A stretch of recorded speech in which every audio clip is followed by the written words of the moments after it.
In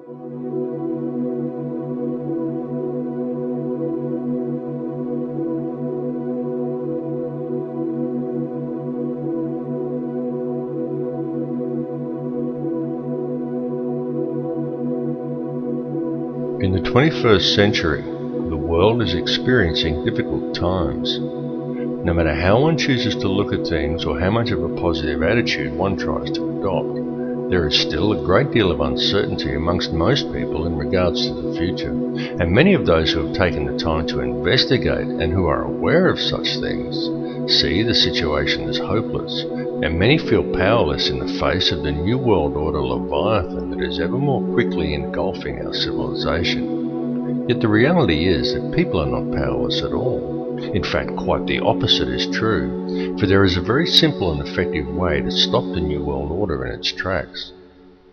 Let's be honest about it. The system that we live under is corrupt.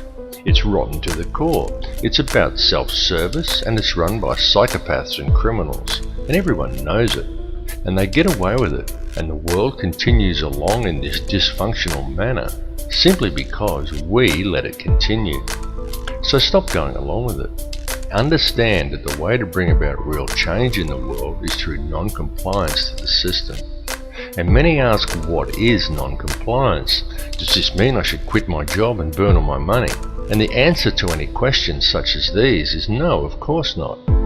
Non-compliance is about doing the right thing. It's about disconnecting yourself from the system, being responsible for your thoughts, your actions and your intentions, and it lies very much in realizing your own potential. Do what is right in all that you do. Realize your connection to others and think humanitarianly rather than economically. Don't base your life on the collection of useless trinkets or on social status. Do what is right in your heart. And doing what is right, understanding whether what you are doing is the right thing or not, is not something you have to decide.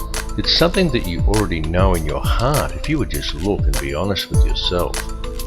If you are doing something that you need to justify to yourself with inner dialogue, then chances are that you're doing the wrong thing and are simply trying to talk yourself into allowing it. You know this. Knowledge of it is within your heart. You just have to look and you will find it. Understand how the energy works.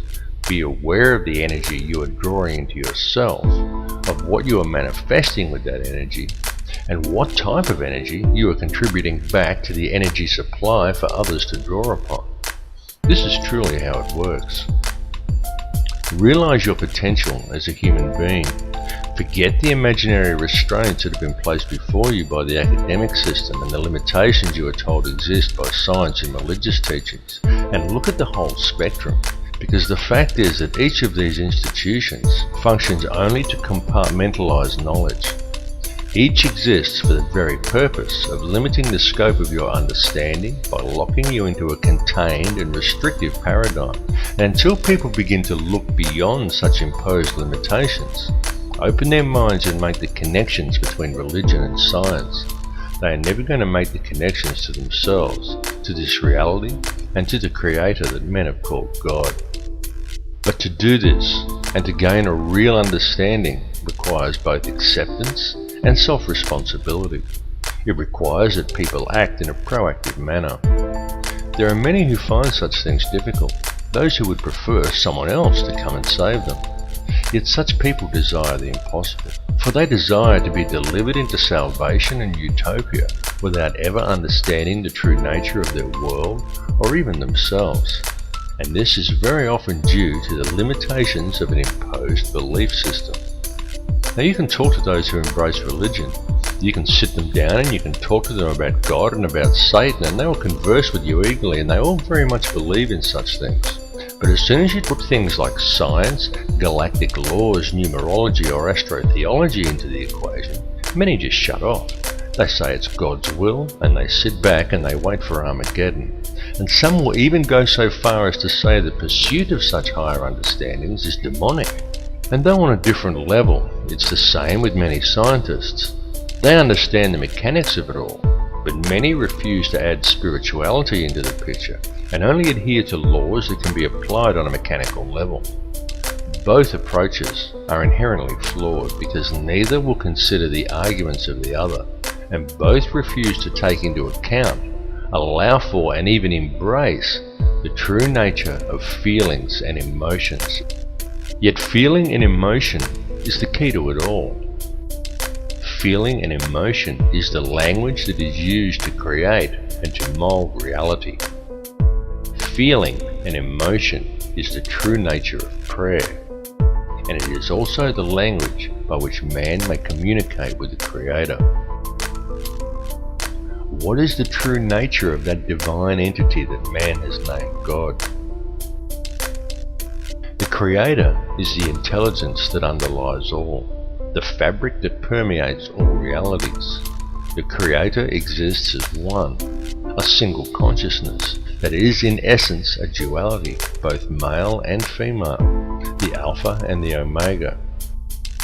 This is why in every religious text in which the Creator speaks, it is in the plural. This is the nature of the divine matrix, connects all things, the consciousness of which we are all expressions. As self-awareness grows and realization of one's connection to this consciousness awakens within each person, institutionalized religions seek to externalize this force and suggest that God is something external from man, a benefactor that is looking down on us. Many so-called New Age religions attempt to internalize it and suggest that God is yourself, that God lies within. But both of these understandings are erroneous.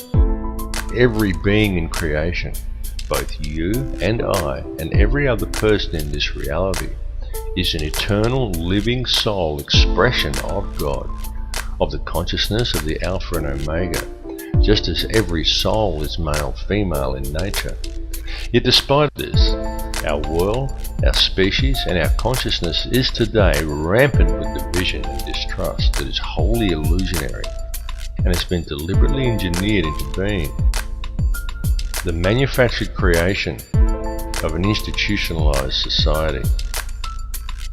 This has been going on for a very long time, and it has reached extreme proportions over the last century.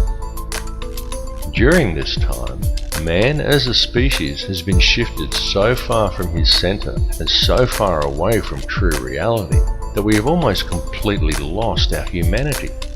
We have been trained to be totally dependent upon the system. We have been robbed of our will, of our self-esteem and our independence. We have been trained to believe whatever the TV tells us and to think that image, social status and the collecting of meaningless trinkets is the meaning of life. But most importantly, through television, the mass media and through the ingestion of brain-inhibiting toxins such as fluoride, we have been robbed of our power to think critically and objectively. And most dangerously of all, through these same machinations, we have been robbed of our life skills. This last fact alone has placed mankind in the most vulnerable position of our entire recorded history. For at this point in time, we are, almost each and every one of us, completely dependent upon a corrupt corporate apparatus for our survival, an apparatus that places profits before people. It has nothing at all to do with the true nature of man, of our place upon and relationship to this earth or to each other. Yet we depend upon it for our food, for our housing, for our information, and even for our entertainment. It tells us what to do, where to go, what to look like, what to eat, how to dress, how to act, and what to think about the world and about each other. And we obey it while the world around us is raped. And if this corporate apparatus were suddenly to fail or shut down, every supermarket shelf in the world would be almost completely empty, and every resource we take for granted as being on hand for our daily lives would be depleted in a matter of just 3 days. And what then? Because if a person from almost any level of modern society was suddenly to be left alone to fend for themselves, there are very few who would be able to survive. It is of the utmost importance that mankind wake up to the reality of this and to the true situation the world is facing, because the future we are allowing to be created, and to which we are also allowing ourselves to literally become completely enslaved to and totally dependent upon, is not going to be a future worth living in. What is required to fix it is for people to re-establish themselves as human beings and get back in touch with their humanity. Take control of your own life. Start growing your own food and take responsibility for yourself and realize and accept your connection to others. 120 years ago, a situation such as the one we are now in would have been unthinkable. So why then is it so prevalent today? It's because it has been done by design. The reason is that we are being set up. And I don't tell people this in order to scare them. I tell people simply because it is important they become aware of it, as it is a situation that can still be rectified once people become aware of the truth. Now there are many who choose to blame different groups for this. They claim Zionism is to blame, or it's the Bilderberg Group, or it's the international banksters and the money system that's the root of the problem. Yet the truth is that all of these things are merely differing mechanisms of control that are all interconnected.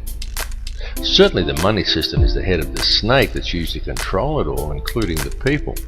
But ultimately, it's all one system, and all of these mechanisms are merely different layers of the same onion. They are differing levels in the hierarchy, and different arms of the same octopus. Both Zionism and the money system and any other visibly secret organizations are merely playing their own specific part. This conspiracy runs very deep. It goes back to ancient Egypt and even beyond. Step back and just look at the bigger picture.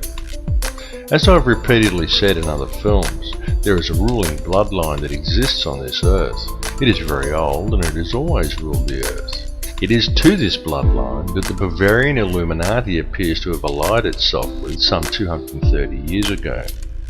This ruling class is known by many as the Sun Cult, and there is good reason for this, as it still carries out its ritualistic worship of Amun-Ra in the world today. It does this in full view and has even hijacked other faiths to do it. Unbeknownst to the members of these religions, one purpose in doing this is to use these people to help channel the energy required to control this reality. There have been a great many people involved in this bloodline, both genetically and ideologically. And it is the upper echelons of this ancient sun cult who ultimately sit at the top and steer the ship of state. If the truth be known, there's already one world government in control of this planet. It's just that it's hidden in the shadows and governs the world through covert methods. The three most prominent of which are by controlling the flow of the world's resources, its manipulation of the global money supply, and most importantly, through the control over the flow of information. Now, archaeological evidence clearly shows us that there have indeed been civilizations as advanced as our own, and perhaps even in possession of technology that we are still yet to realize, that once existed on this planet in times long past. Archaeological evidence also clearly shows us that many thousands of years ago, the Earth suffered some kind of catastrophe. In fact, there have been several. The last one that was recorded in any discernible way was the deluge described in the Bible as the flood of Noah. The deluge did take place. It's recounted in many cultures, some going back even further than the Bible. It exists in Babylonian texts in the Epic of Gilgamesh. It even exists in the legends of Native Americans, of South American cultures, and even in the legends of the Australian Aboriginal, and in many other places besides. And this is not by coincidence. The deluge did in fact occur. At the time of the deluge, or possibly even in the catastrophe preceding the last one, there was indeed an advanced civilization that existed on this earth, and during one such catastrophe, technology was lost. Not just civilization, but actual hardware and important scientific records. It has been a painstaking process for those in control to regain this technology, and we have been allowed to breed in order that it may be recovered, and the control over Earth's resources is again secured by those who control this world. They have used us as the power to achieve these ends.